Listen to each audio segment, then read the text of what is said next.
Hi guys, thank you very much for tuning in today and being part of our webinar. My name is Nick, and most of you know me already since we've spoken before. And for those of you who don't know me, well, we will get to know each other very, very soon. As you all know, it is Webinar Wednesday today, and my colleagues and I are hosting several webinars, which is very exciting for us. I will focus mostly on the European region now and share with you some of our insights and key findings that we had with the UBI Global Benchmark for the European region. So, without further ado, let's get going. All right, I hope you all can see the presentation. I hope you all can hear me. Let's get started then. Please feel free to use the chat and ask all of your questions in the chat. And of course, towards the end, we will have a little Q&A session where I will try to answer all of your questions. In case there are some questions that you would like to ask privately, of course, then feel free to email us. So, in terms of the agenda, what are we going to look today at? So we will dig a little bit into the history of the company. We get a lot of questions from you guys in terms of, so who is UBI? How are you guys founded? What is exactly your benchmark process and how do you do that? So I will try and briefly answer some of these questions so that we can get them out of the way. And then, of course, we will dig right into the results for 2015. And we will look at some of the landscape data for Europe. And afterwards, we will discuss a little bit the benefits of doing the global benchmark. I will share with you some of the things that we have heard from you. And then I will also show you what we are planning on doing throughout the entire year. UBI has some really exciting things happening throughout the summer and also in fall and winter. So we will look at that as well. So, who are we? Well, UBI Global was founded back in 2012 by this charismatic gentleman that you see on your screen, Joel Eriksson Enquist, when he was studying at Chalmers School of Entrepreneurship. This was his master thesis project, where he wanted to dig a little bit into incubation and what is exactly a successful business incubator and how can you measure that. So along the way, he met the other three geniuses that you see on the screen, and they decided to take this idea a little bit further and to investigate this topic on a more global level. And so UBI Global was born. Back then it was actually UBI Index, and some of you actually still know us as UBI Index. We did a little bit of rebranding this year and became UBI Global. And of course, I will share with you a little bit of information why that is. Of course, none of the success of UBI Global would be possible without a fantastic team behind it. We are a very international team. I think we speak around 14 languages in the office. Of course, this is also due to the need and to cater to your demands, so that we also have a wider reach. So we are a very international team, and of course, we have a great a team of advisors and experts that we consult with and who also give a lot of input into the work that we do. And here we can see some of them. Our network of international advisors and global experts and top thinkers. When we work with our methodology and when we work with the research, of course, we're trying to get as much feedback as possible from experts in the sphere. So, of course, we get their input and we keep on improving our methodology so that, of course, our benchmark can be as objective and as effective as possible. So, of course, we do get the question sometimes, so how did you come up with this benchmark? And the answer here is that, yes, we have a great internal team of researchers, but of course we're also collecting ideas from outside and sharing a lot of our ideas with the experts, and then we are taking their feedback into consideration when creating the benchmark.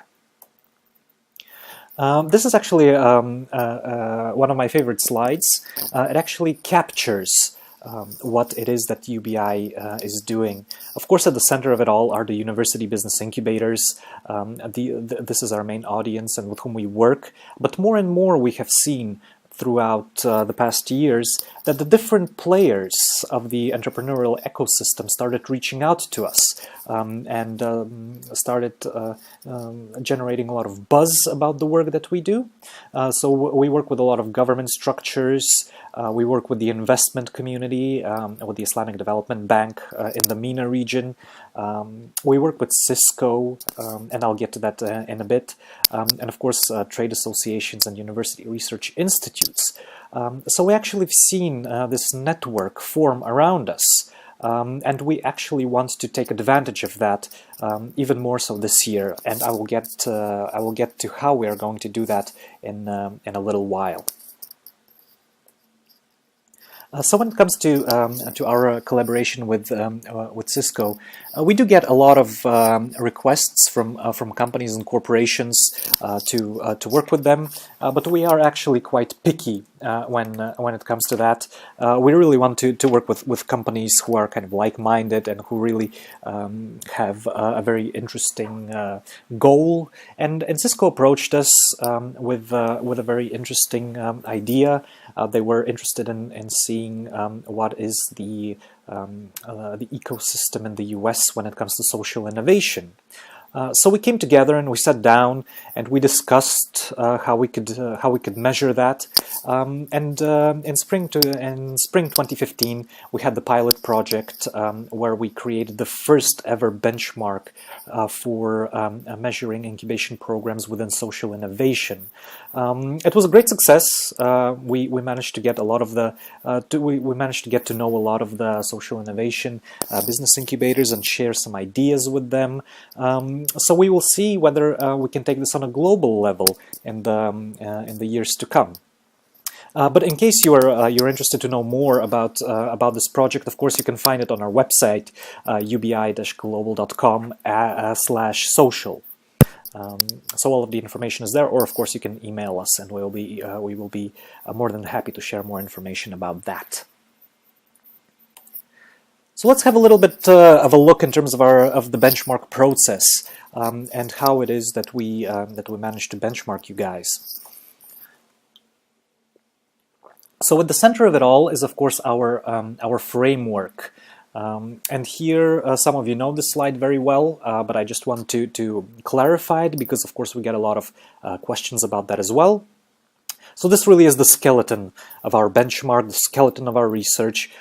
We are looking at the three main categories: value for the ecosystem, value for the clients, and the attractiveness. Within those categories, then we have 7 subcategories. So we're trying to dice it down a little bit and look at it from different angles. So we're looking at the economy enhancement. So how well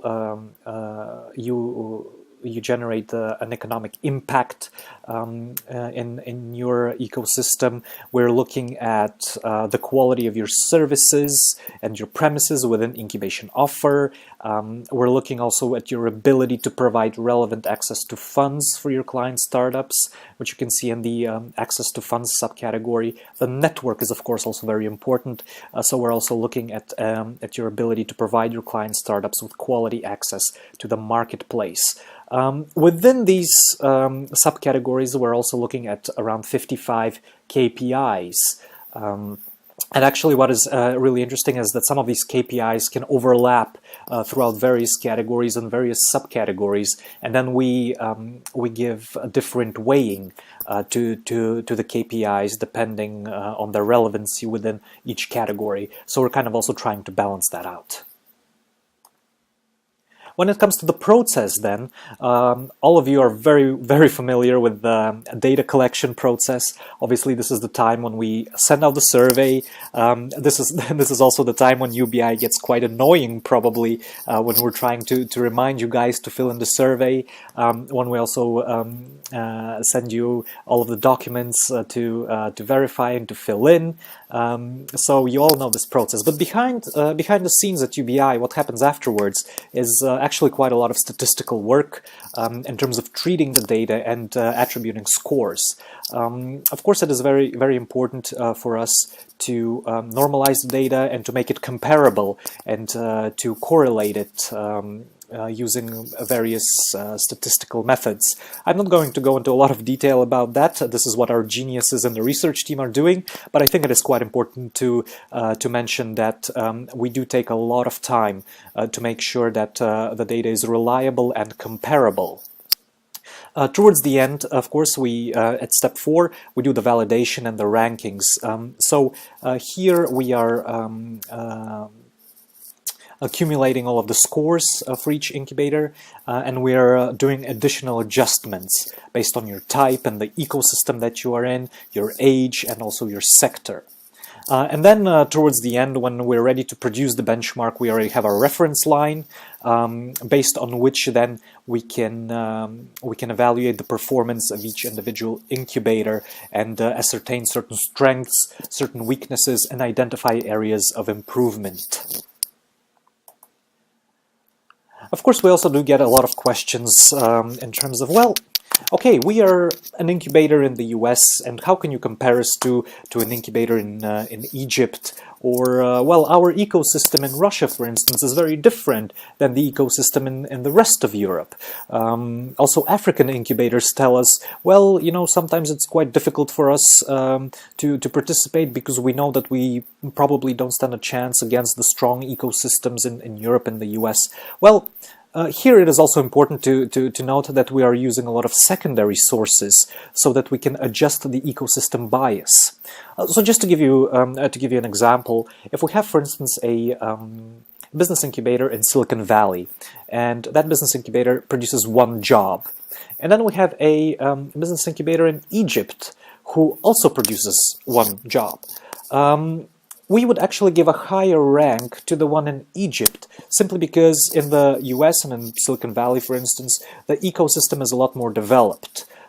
So, of course, then we're trying to adjust here all of the biases. And we also then classify you guys into 5 different ecosystem types. And again, here we're using a lot of secondary sources, just so to make sure that everything is even out, and just to even out the playing field for all of you guys, so that we can also produce really, really good results and really good insights. And when it comes to the KPIs, we also do get quite a lot of questions regarding the KPIs and how important they are and how we weigh them. Well, of course, here we have our advisory board and our external experts whom we also consult. And we actually consult also some of you guys. We reach out to incubator managers and try to find relevant KPIs within various ecosystems and try to find kind of universal variables, certain variables that could be applicable for all of you guys. So this kind of hopefully answers the questions that are related to how UBI Global manages to compare all of you guys. So it really is a quite complex process, so that we can, of course, make sure that we're comparing apples to apples and oranges to oranges.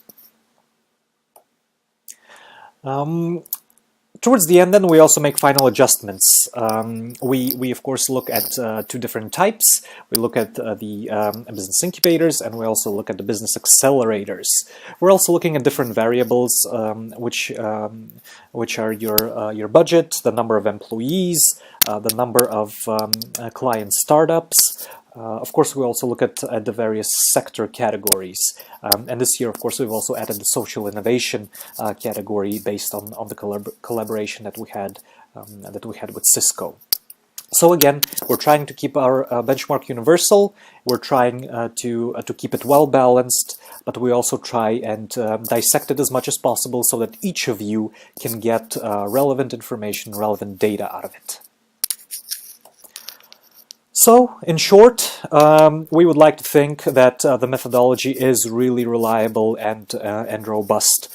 Obviously, through the extensive process that we go through and the large amount of data that we go through and all of the adjustments that we make, we have now over the years come to realize that it is really accurate. It's relatively quick to produce, but of course we keep making adjustments.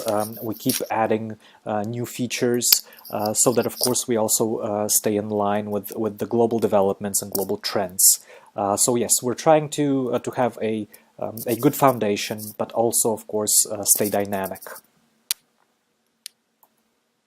So, in terms of the ranking categories, this is also something that you guys are very familiar with. We're looking at university business incubators who are managed or formally affiliated to universities. We're looking at the university-associated business incubators, and we're also looking at the university business accelerators.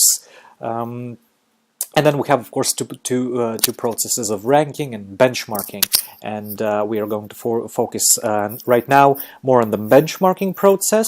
We're currently producing the rankings, and they will be made available later this year, so we will definitely keep you posted on that. But right now it's actually the benchmarking season, so to speak, where we're producing all of the benchmarks, so it is really exciting.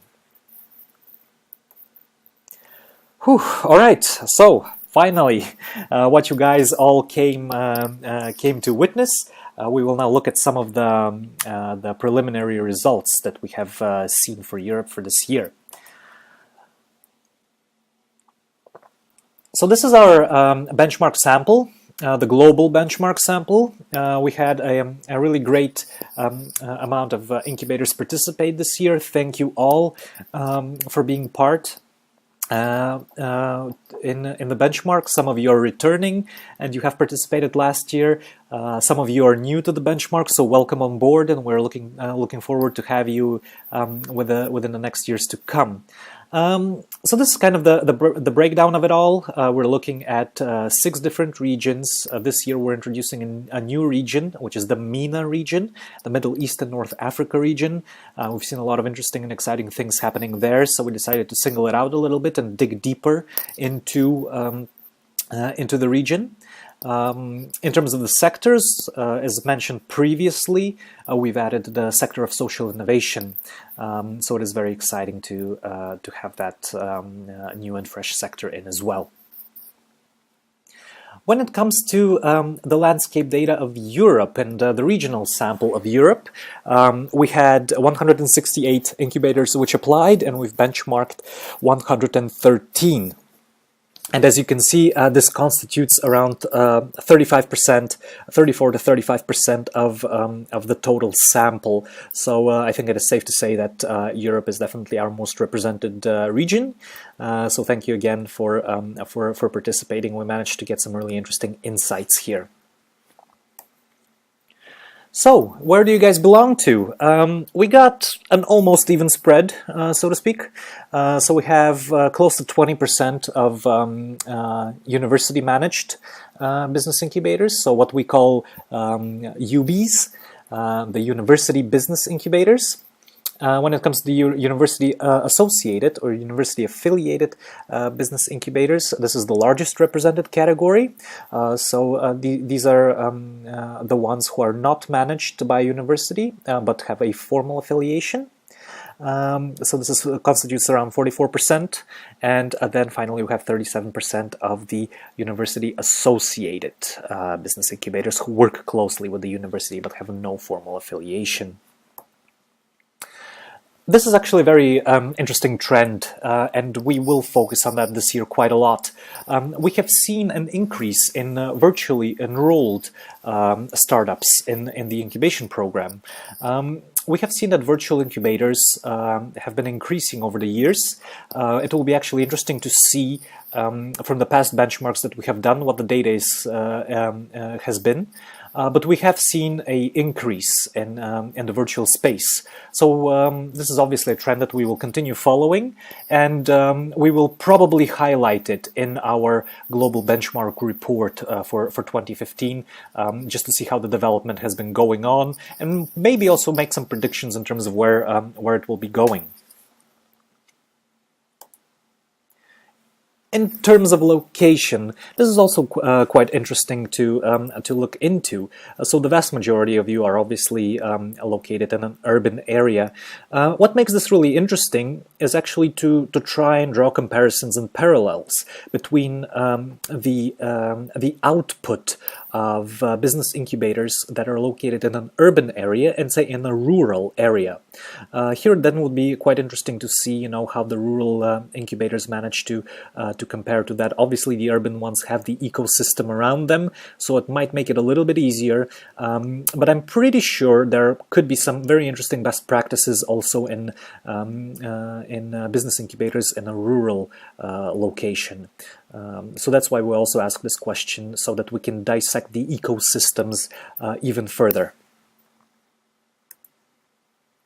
Profit versus non-profit. The majority of you, with 75%, are non-profit incubation programs. Again, here it would be very interesting for us to draw parallels and try to identify best practices in from business incubators that are for-profit and business incubators that are non-profit. So, are there similarities, differences? What are the operations? What is the output of those two types?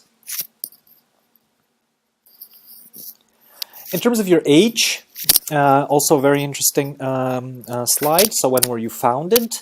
We see that business incubation in Europe does go back into the 80s. Not as much as in the US, where it was all founded. I think it goes way back into the 60s. But what this shows is that there was a slight dip in the formation of business incubators around the economic crisis of 2009. But then in 2011 and 2012, we have seen a huge boost and a huge increase in terms of created business incubators. The average duration of your programs is roughly 24 months, also represented on the slide in the box. So full-time employees. It really seems that the vast majority of business incubators in Europe manage to run the business incubator with up to 5 employees. This is represented by 51% of you guys. But then we have also 10% who have more than 20 full-time employees. This slide in itself doesn't really tell much. However, if you correlate this data to the number of startup clients that are currently enrolled, here it will be then interesting to, again, draw parallels between these two data sets and to see how smaller incubators, or what volume of startups smaller incubators can handle. Perhaps there are some best practices where smaller incubators can handle larger volumes of startup clients and so on. And of course, that then can be correlated to your operational budget. So the question then here is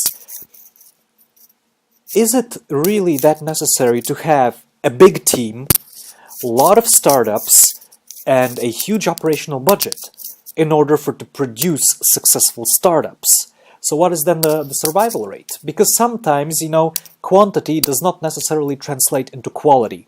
Of course, we have some really large incubators out there who are doing an amazing job with startups. But again, it's all about correlation. It's all about learning best practices, identifying small incubators with smaller budgets, but who really produce great startups, and also looking then at some of the larger incubators and how they work with the larger volume. So again, it's all about correlation and learning best practices from each other. And then, of course, here we can see a little bit in terms of your operational budget, what it is spent on. So the vast majority, of course, goes to salaries and HR costs. And then we also see a lot of investment towards marketing and communication and also events. So obviously the networking part is also very, very important for you and for your startups. Whew. Lots of data to process. So, a question that we, of course, always ask is, so what are the benefits of participating in a global benchmark?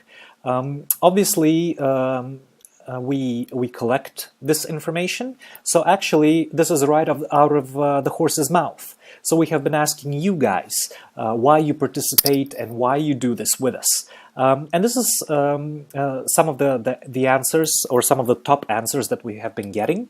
Obviously, it's a great funding opportunity because you can share this information. We help you identify areas for improvement. So here you can go to your stakeholders and receive more funding and improve your operations based on actual evidence. Of course, we're looking at the visibility and credibility part through our rankings and through the events that we host. You guys get to get recognized as being top-performing incubation programs. Of course, UBI is also known for its consumable reports with our best practices reports and our global benchmark publications. So, of course, here we do provide you with a lot of data which you can learn from. You can dig into your data, you can learn from best practices. So some incubators are always looking forward to receiving the freshest data from us.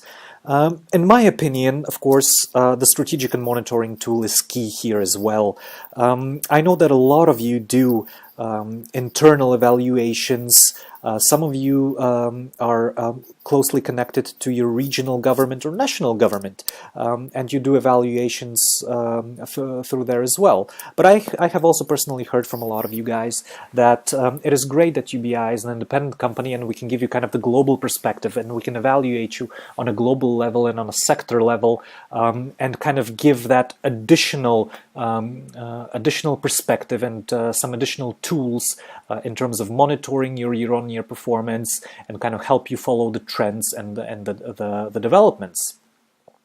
But of course, some of the benefits are also that we like to give you guys a lot.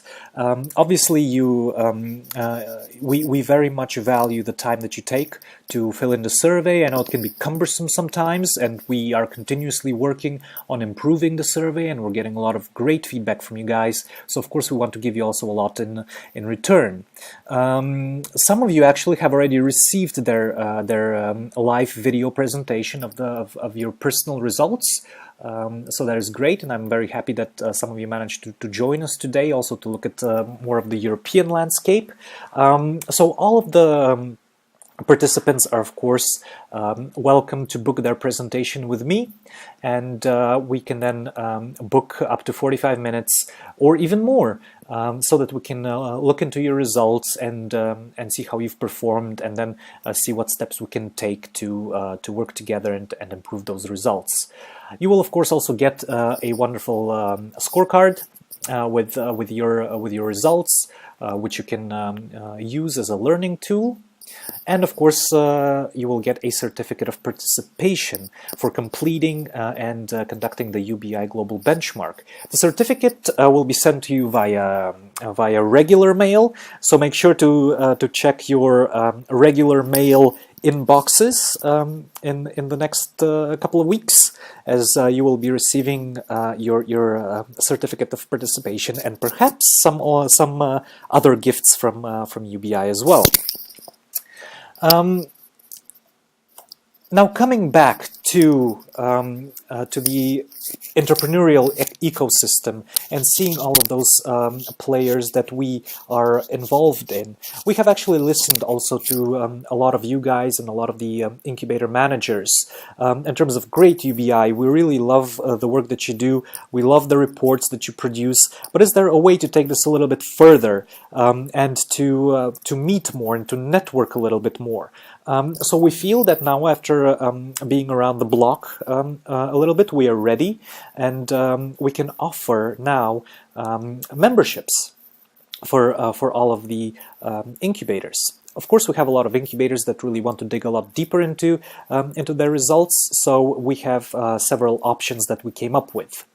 The great news is that all of you guys who participate in our benchmark, you are a member already. You are what we call a standard member. So here, obviously, it makes you eligible to participate in the global benchmarks. You will receive all of your results. You will get all of the free goodies that we send out. And you will also have access to some of our networking events. But as I mentioned previously, we do have a lot of incubators who want to take that next step, who want to really dig deep into the data, to really understand how they can improve and also gain access to our network. So here then we created the silver and the gold memberships. And here, of course, we open up UBI to you guys, where we can offer you a lot more customization, and we can cater a lot more to your needs when it comes to using the data as a learning tool, but then also opening up some really interesting networking events, because right now we're really at the stage where we feel, yes, we can definitely now start getting everybody around the table, getting everyone in one room, and really start to share best practices and to learn from each other, and really to build the incubation network on a global scale. So what will then happen next? I spoke now a lot about the networking and some of the events. So this is now what is going to happen. We are right now in the May and June stage, where all of you are getting their individual presentations. So please feel free to go to our website, ubi-global.com/schedule. Where you can select your country, and then you can also select a meeting with me. Or, of course, you can email me also directly. So right now we're really in the stage of delivering what we've promised. So we promised your presentations, and we're also working internally to identify the top performing incubators so that we can start building our rankings. And then in October and November, this is when we go on tour and when we start communicating all of the results. Obviously, we do have a lot of media partners that we work with who are very interested in the work that we do, and we want, of course, to push this even further this year and reach out to a lot more national media, regional media, and talk to various media outlets in as many countries as possible, just of course to spread the word and to give you guys the recognition that you obviously deserve for all of the hard work that you have been doing. And then, of course, we have the UBI Awards. We are very fortunate to have a very strong network of great partners who have reached out to us, and we have discussed the possibility of hosting these wonderful award shows. For you guys in Europe, I think the most relevant is October 26th and 27th. This is when we're going to have our main networking event for Europe, and it's going to be in Italy. We're really looking forward to that. I can share with you guys that I am looking forward to that because October 27th is my birthday. So I think it's going to be great, and I hope to meet a lot of you guys there, and that we're going to learn a lot and have a lot of fun. But obviously, we're also planning a lot of other events in North America, in Latin America. We're also going to go to Saudi Arabia for the MENA region, and we're in very active negotiations now for our events in Africa and APAC. and potentially, if there is interest, we might also host several smaller events and more regional events. So keep your eyes open for UBI, because of course we're going to try and come visit you wherever we can, and of course invite you guys to all of our events, so that we can get you all together and we can have some really interesting knowledge sharing. So, with that being said, as I mentioned before, please, all of you who have not managed to sign up yet, do visit ubi-global.com/schedule to select your individual presentation with me. I'm really looking forward to that. Some of you have already received their individual presentations, and I really hope that you guys enjoyed your individual results. And I'm looking forward to, of course, continuing the dialogue with you, and that hopefully we can dig a little bit deeper into that. So don't forget to select your time slot. I'm really looking forward to speaking one-on-one with each and every one of you. So that was quite intense, I guess. My throat feels a little bit dry, but I do hope that you guys enjoyed it. So I'm now going to go right into the questions that you guys asked in the chat. So yes, let's have a look at that then.